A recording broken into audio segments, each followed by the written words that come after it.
रसिक श्रोत्यांना नमस्कार. आज आपण ऐकणार आहोत ज्योत्स्ना देवधर लिखित काळजी या कथासंग्रहातील वातड ही कथा. गिरिजाचा नवरा गेला. त्याचे दुखण्यातले हाल पावत नव्हते.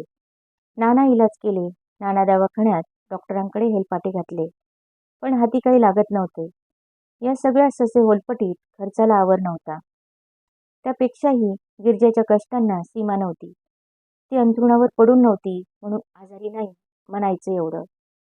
सगळं अंग ठणकायचं, जागरणं व्हायची म्हणून तिचं डोकं दुखायचं. पचनाचा त्रास व्हायचा, वर तिरसट, चिडक्या, चक्रम नवऱ्याचा नाना प्रकारचा छळ सोसावा लागायचा. गिरजेच्या नवऱ्याला बायकोच्या सेवेची किंमत नव्हती.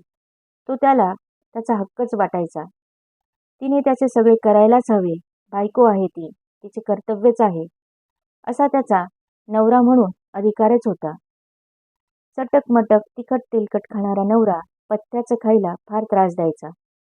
कधी कधी तर चिडून समोर आलेला पदार्थ भांड्यासकट बायकोच्या अंगावर फेकायचा आणि म्हणायचा, खा, तू खा चांगलं चुंगलं, मला घाल हा पाला पाचोळा. फुटलेलं भांड, सांडलेला पदार्थ गोळा करताना गिरिजा 100दा आपल्या दुर्दैवाला दोष द्यायची. फुटक्या नशिबाला बोल लावायची, कारण कोण मदतीला. एकुलता एक मुलगा राघव, पण त्याचा आणि बापाचा उभा दावा. नोकरीला लागताच त्याने एक बदली मागून घेतली आणि बापाच्या कचाट्यातून सुटका करून घेतली. पण गिरिजा कुठे जाणार होती? हा राघव तरी कुठे मोठा सुख देणार होता तिला. वयाच्या 10-11 वर्षापर्यंत नाना आजारांनी पछाडलेला होता. आईला निवांतपणे कधी जेवू दिलं नाही की झोपू दिलं नाही. पुढे प्रकृती चांगली सुधारली आणि राघव शाळा कॉलेजात अभ्यास, खेळ, वक्तृत्व, अभिनय यात चमकू लागला. त्या निमित्ताने नाना गावं हिंडू लागला. थोरा मोठ्यांच्या ओळखीपालखी झाल्या. राघव बापाला केव्हाच पाठमोरा झाला होता. आईनं त्याच्या तब्येतीसाठी, अभ्यासासाठी, त्याच्या सर्वांगीण विकासासाठी काय काय केलं होतं. नवरा हा असा माणूस म्हणून कुणाकुणाचे पाय धरले होते हे फक्त तिचं तिलाच ठाऊक. तो अभ्यास करायला बसला की त्याला सोबत म्हणून त्याच्या बरोबरीनं ती जागायची. तो डोळे मिटून पडला की म्हणायची, बाळा तू पड, मी तुला मराठी आणि हिंदीचा धडा वाचून दाखवते. प्रश्न विचारते, तू उत्तरं दे. असा अभ्यास करून घ्यायची. त्याच्या खाण्यापिण्याच्या वेळा आवडीनिवडी सांभाळायची. आग्रह करून बाळ, बेटा असं करून टॉनिक पाजायची. नाना गोष्टी करायची. पण आईच्या कष्टांना तराजूत घालून मोजताच येणार नाही. ते वजन, ते माप अजून जन्माला यायचं आहे. शेवटी गिरिजेचा नवरा मेला. तो पण सुटला आणि ती पण सुटली. तिची सुटका झाल्याचं समाधान शेजार पाजाऱ्यांना, परिचितांना, नातेवाईकांना पण वाटलं. त्याचे तरी काय कमी हाल झाले. खर्च तर एवढा झाला की गिरिजाचं पुढचं आयुष्य कसं जायचं याचीच काळजी सगळ्यांना पडली. राघवला कळवलं. तो आला. रडला भिडला काही नाही. होळी पेटवावी इतक्या शांतपणे बापाच्या चित्तेला अग्नी दिला. एक कर्म नाही, धर्म पाळला नाही. नंतरचे सोपस्कार करणार नाही, राहायला सवड नाही. अस्थिबिस्ती गोळा करायचं कारणच नव्हतं. आई, श्राद्ध बिद्ध, दान धर्म कशाच्या भानगडीत पडू नकोस. मी येणार नाही, मला वेळ नाही. नवऱ्याचं आज्ञासत्र संपलं होतं. आता मुलाचं सुरू झालं होतं. तिने फक्त हुंकार भरला. जो तो म्हणतोय, तू एकटी कशी राहणार? बरोबर नाही. तुला यायचं आहे का? ती गप्पच राहिली. हे तर नको येऊ असं म्हटल्यासारखंच झालं. अंजलीने तुला निरोप दिला आहे. ती का आली नाही? सासऱ्याला शेवटचा नमस्कार करायला तर यायचं तिने. मुलांना पण आणलं नाहीस. तिचा असल्या गोष्टींवर विश्वास नाही. सासऱ्याबद्दल प्रेम आदर नाही हे तुला ठाऊक आहे. तूच म्हणून असल्या विक्षिप्त माणसाबरोबर वर्षानुवर्ष राहिलीस. जाऊ दे, गेले ते. आता कशाला उनं काढतोस? आई, तुझ्या सुनेनं तुला मुद्दाम निरोप दिलाय की आता तरी मनाप्रमाणे जगा, गुलामीची वस्त्रे जाळून टाका.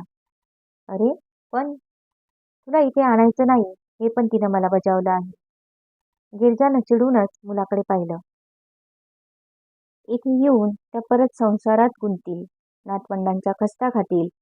आता त्यांना म्हणावं, कुणाचं काहीही करू नका. मनाप्रमाणे मुक्तपणे एकट्या जगा. गिरिजा थक्क होऊन सुनेचा निरोप ऐकत होती. आई, ती तुला दर महिन्याला 500 रुपये पाठवणार आहे. का? ती का पाठवणार आहे? तू का नाही पाठवणार? ती बँकेत मोठ्या पगाराच्या वरच्या जागेवर आहे. माझ्यापेक्षा जास्त पगार मिळवते आहे. नको, माझं मी भागवेन कसं तरी. पेन्शन आहेच. कसं भागवणार? सगळी ठेव संपली. तू तर अंगावरचं सोनं नाणं पण विकून टाकलंस. पेन्शन निम्मी मिळेल आता. त्यात काय भागणार आहे? होईल कसं तरी. 2 खोल्यांत राहीन. एका खोलीत विद्यार्थिनी ठेवीन. ते पैसे येतीलच. ठीक आहे, सांगतो तसं अंजलीला. जातो मी. सांभाळ स्वतःला. राघव निघून गेला. कामापुरतंच बोलला. जास्त जिव्हाळा, आपलेपणा दाखवायची गरज नव्हती. तशी त्याच्या मनाची कधीच तयारी नव्हती. आतून हुंकार उमटलाच नव्हता. गिरिजा आता 50शीत एकटी राहिली होती. स्वतंत्र, मुक्त झाली होती. एकटं राहायचं म्हणजे नेमकं काय करायचं तेही कळत नव्हतं. तशी सवयच तिला नव्हती. मनाची घडण नव्हती. आता उभा दिवस खायला उठायचा. काम नाही, धावपळ नाही, कुणाचा धाक नाही, दास्ती नाही. काय करायचं? एकच नाद होता, छंद लागला होता. गेल्या आयुष्याची बेरीज वजाबाकी करत बसावं. शेवटी हाती काही उरायचं नाही. प्रचंड थकवा आला होता. पडून पडून राहावं वाटायचं. पण करमायचं नाही, अजिबातच नाही. 2-3 दिवसांची लागोपाठ सुट्टी आली म्हणून अंजली अचानक दारात येऊन उभी राहिलेली पाहून गिरजा हरकली. मनापासून सुनेचं स्वागत केलं. सुनेनं येतानाच 4 झुळझुळीत पातळं आणली होती. पुस्तकांचा गठ्ठा आणला होता. त्याच दिवशी बाजारात गेली आणि एक छोटासा टीव्ही घेऊन आली. माणसांकडून तो लगेच बसवून घेतला. जुनं मोडकं सामान दारावरच्या डबा बाटलीवाल्याला देऊन मोकळी झाली. सासूची जुनी पातळं पोहारणीला देऊन 4 सुबक भांडी घेतली. तिचा कामाचा उरक, सढळ हाताने केलेला खर्च पाहून गिरजा थक्कच झाली. अगं, काय हे चालवलं आहे? केवढा खर्च केलास? हे पहा, तुमची साडेसाती संपली असं समजा. मी लग्न होऊन आले आणि बाबांचा विचित्र स्वभाव, तुमचा छळ, माझ्यावर उगाचच ओरडणं, सत्तेचा माज, दुसरा तो मूर्ख, ही त्यांची वागण्याची पद्धत पाहून माझ्या मनात त्या माणसाविषयी जो तिरस्कार निर्माण झाला तो आजवर गेलेला नाही. यांना बदलीच्या जागी जागा मिळत नव्हती म्हणून हा तुरुंगवास सोडून मी माहेरी जाऊन राहिले. नाना परीक्षा दिल्या तेव्हा या माणसानं मला दमदाटी करणारी पत्र पाठवली. मुद्दाम माझा पान उतारा केला. यांना पत्र पाठवून माझ्याविषयी नाना वाईट साईट तक्रारी केल्या.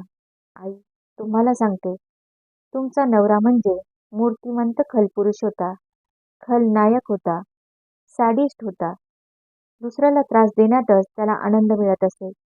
आम्ही दोघांनी तर सुटका करून घेतली, पण तुम्ही तर जन्मठेपच भोगत होता.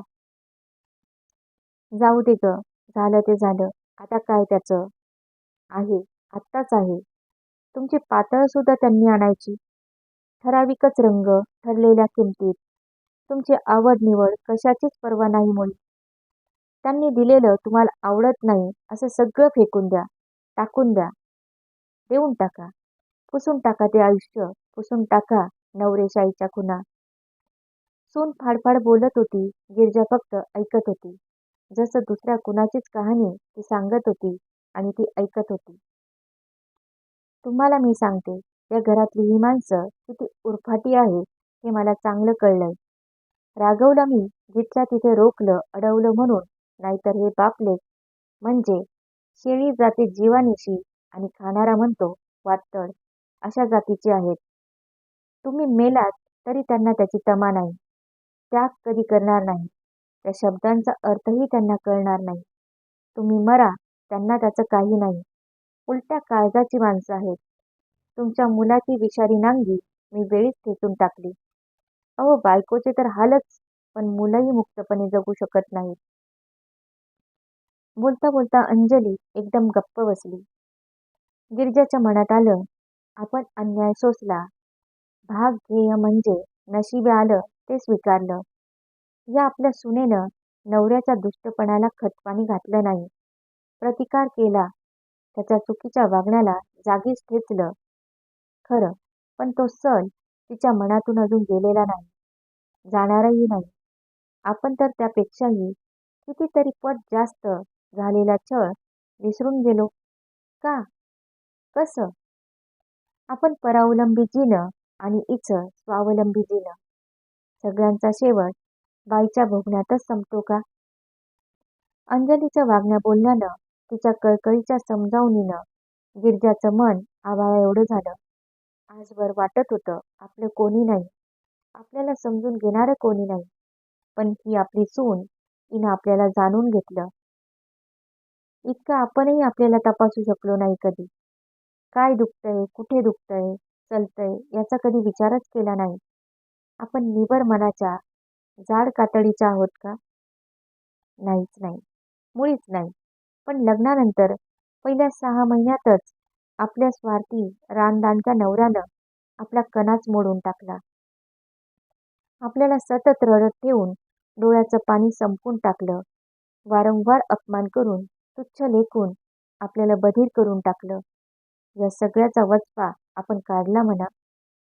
राघवच्या वेळी दिवस गेल्याचे मोठ्या उत्साहानं सांगायला गेलो तर म्हणाले, हा गर्भ पाडून टाक, मला मूल नको आहे. माझा वंश वाढवायचा नाही. आणखी एका जीवाला या दुष्ट जगानं छळायला जन्माला घालायचं नाहीये. एक ना दोन, आपण या बाबतीत खंबीरपणे त्यांच्या नाना प्रकारच्या छळाला तोंड दिलं. शेवटी हे मूल माझं नाहीच नाही, असा पुरुषी नीचपणा पण बोलून दाखवला. ठीक आहे, मग तुम्हीच ठरवा हे मूल कुणाचं आहे ते. आपण असं काही उत्तर देऊ इतक्या भयंकर आरोपाला शांतपणे सामोरे जाऊ असं त्यांच्या स्वप्नी पण नसावं. बायकोच्या चारित्र्यावर शिंतोडे उडवल्यावर ती वटणीवर येईल असं त्यांना वाटलं असावं. कधी नव्हे तो आपण शहाणपणा केला, ठामपणे वागलो. त्यांच्या त्राग्याला भीक घातली नाही. त्याचा सूड त्यांनी राघववर उगवलाच. त्याच्या जन्मापासून त्याच्याशी वैर धरलं. आपला हा अशक्त आजारी मुलगा कधी मरतो याची ते वाटच पाहत होते जसे. अंजलीनं सुखाची वाट दाखवली होती. आपण मनाप्रमाणे जगत होतो. स्वातंत्र्याची सवय व्हायला ते अंगी मुरायला पण वेळ लागत असावा. मेंढ्यांची सवय झालेल्या हातापायांना पटकन उभं राहून चालता येत नाही. हातपाय मोकळेपणानं वापरता येत नसतील तसंच आपलं झालं. पोस्टमननं जाडजूड पाकीट टाकलं. गिरिजा चकितच झाली. घरी कुणाचं पत्र येत नसे. आले तरी नवरा दाखवत किंवा सांगत नसे. गिरिजाच्या माहेरच्या माणसांनी तिचं लग्न लावलं. त्याच दिवशी तिच्या नावाने अंघोळ केली. तिच्या काका काकूला ती जडच झाली होती. आई बापानं केव्हाच राम म्हटलं होतं. सासरची माणसं चांगली होती, पण नवऱ्यानं त्यांच्याशी संबंध ठेवले नव्हते. आई जिवंत होती तोवर वर्षाकाठी कधीतरी त्यांचं येणं जाणं व्हायचं. त्या गेल्यावर सगळं संपलंच. बापानं या मुलाला जाणता झाल्यावर घराबाहेर हाकलून दिलं होतं. दोघेही तरकट, हट्टी, दुराग्रही, रागीट. बापाने चालता हो म्हटलं, हाही चालता झाला. असा होता गिरजाचा नवरा. बापाची परंपरा जणू घेऊनच आलेला. गिरिजाने अधीरतेनं पत्र फोडलं. नणंदेचं पत्र होतं. सोबत धाकट्या मुलाच्या लग्नाची पत्रिका आणि आग्रहाचं निमंत्रण. वसुधावंश आपल्याहून वयाने लहान. लग्नात वहिनी वहिनी म्हणून बुडबुड करत होत्या. पण कसलं ते लग्न, 6 वर्ष श्राद्ध जसं. कुठल्या लहरीत कोण जाणे हे आपल्या गावी इन्स्पेक्शनला आले आणि काकांशी गाठ पडली. जेवायला म्हणून घरी आले तर चक्क, तुमच्या मुलीशी लग्न करावंसं वाटतंय, तुमचं काय मत, असा जणू हुकूम केला. काका काकू तर एका पायावर तयार झाले. आपल्याला विचारायची गरजच वाटली नाही. यांनी त्यांच्या आईला बहिणीला बोलावून घेतलं. 4 अक्षता टाकल्या, एकमेकांच्या गळ्यात हार घातले, संपलं लग्न. काकूने 4 पाने वाढली. बरणीतला मोरांबा गोड म्हणून वाढला. संपला सगळा सोहळा. सासूबाई गळ्यातली एकदाणी आपल्या गळ्यात घालू लागल्या तर त्यांनी अडवले. आई, नको, तू आलीस, आशीर्वाद दिलास, सगळं मिळालं.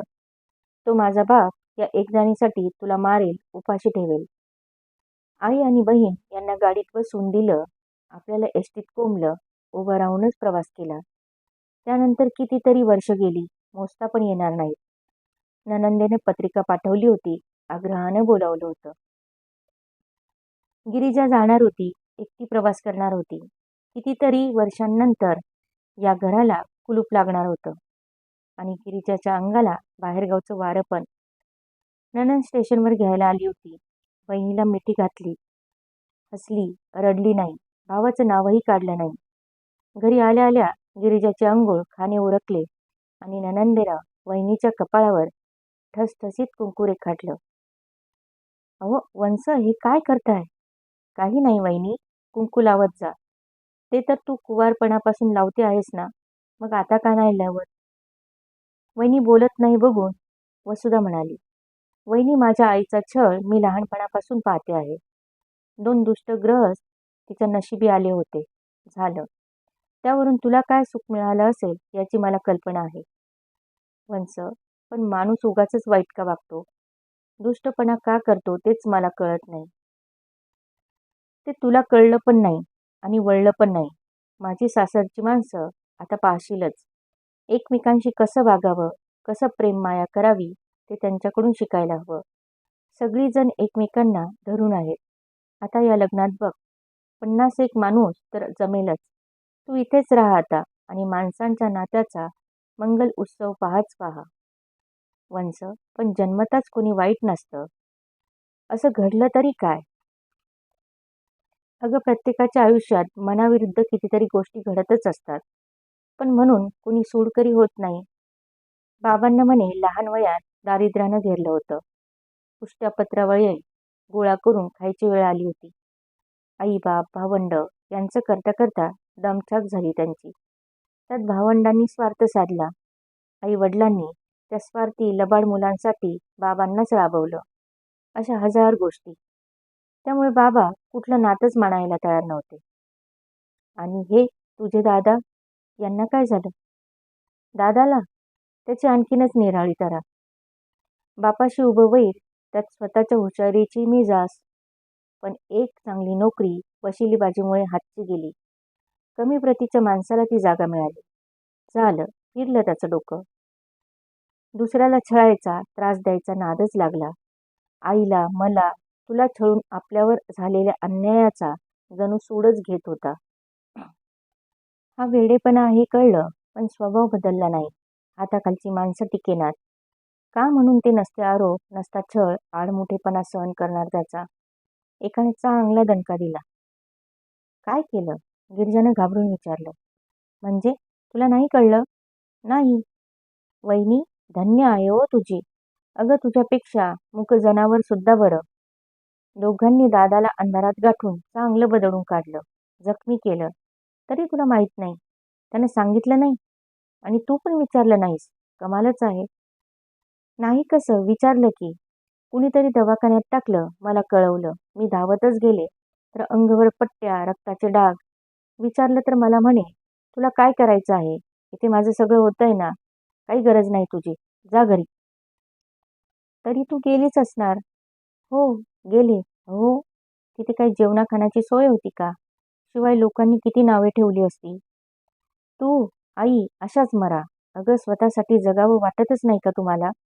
ही नावं ठेवणारी लोक आली का तुमच्या मदतीला? नणंदेच्या या बोलण्यावर गिरिजा काही बोलली नाही. कारण तिचं खरंच होतं. धडपडत 4 हेलपाटे घालून नवऱ्याला चहापाणी, अन्न खाणे ती नेत होती. नवरा खायचा पण वर म्हणायचा, आता घरात एकटी आहेस, चांगलं खात पीत असशील, आरामात झोपत असशील. त्यांनी स्वतः कधी सुखाचा शब्द दिला नाही, की तृप्तीचा की प्रेमाचा स्पर्श दिला नाही. काहीही न देता आपला हेवा मात्र केला, दुष्टावा केला. झालं. वंस, खरे तर यांनी मला मागणीच घातली होती. मग प्रेम का नाही केलं? असं वैऱ्यासारखं का वागले कळतच नाही. वहिनी, यावरून तू दादाला आवडली होतीस म्हणून स्वतः मागणी घातली असं समजू नकोस. त्यावेळी लहर आली. तुझ्या काकांना विचारलं, ते हो म्हणाले, लग्न झालं. पण ते किंवा तू नाही म्हणाली असती तर त्याचंही त्याला काहीही वाटलं नसतं. अनेक आघात, अन्याय सोसून तो निबर झाला होता.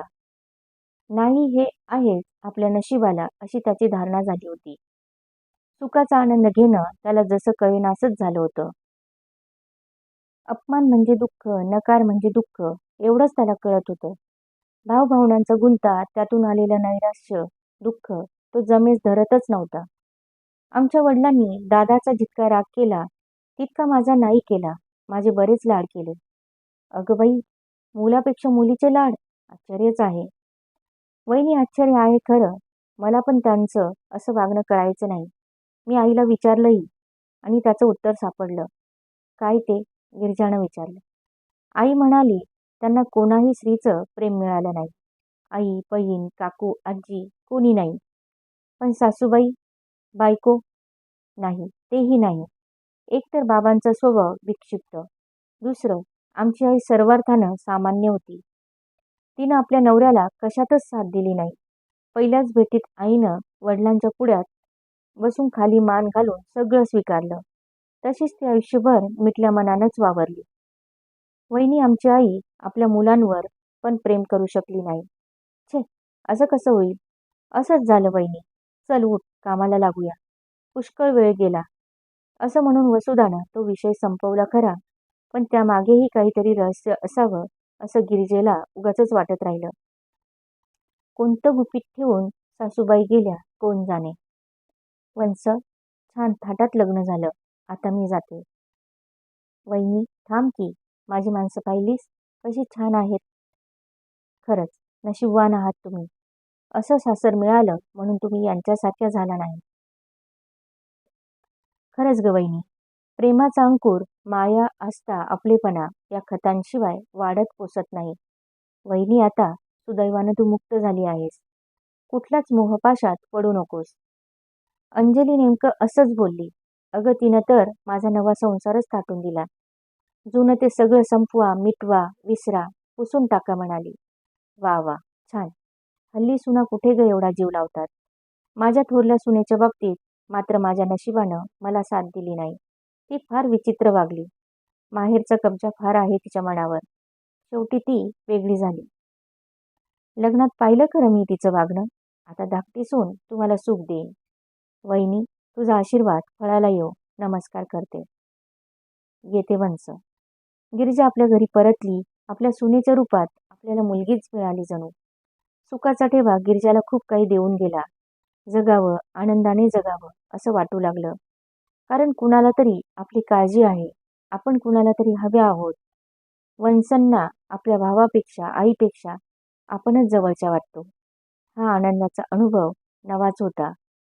तो आता तिला सुख देणार होता. ननंदेनं कुंकू लावल्यावर कपाळावर जसा सूर्य रेखाटला होता. सुनेनं माणूस म्हणून जगण्याचा मंत्र दिला होता. गिरिजानं छाती भरून मोकळा श्वास घेतला. डोळे मिटून सुखाचा गंध तनामनात रोवून घेतला. वयाचं अर्धशतक उलटल्यावर नव्यानं जन्म घेतल्यासारखी गिरिजा हसली. नव्यानं डोळे उघडून जगाकडे पाहू लागली.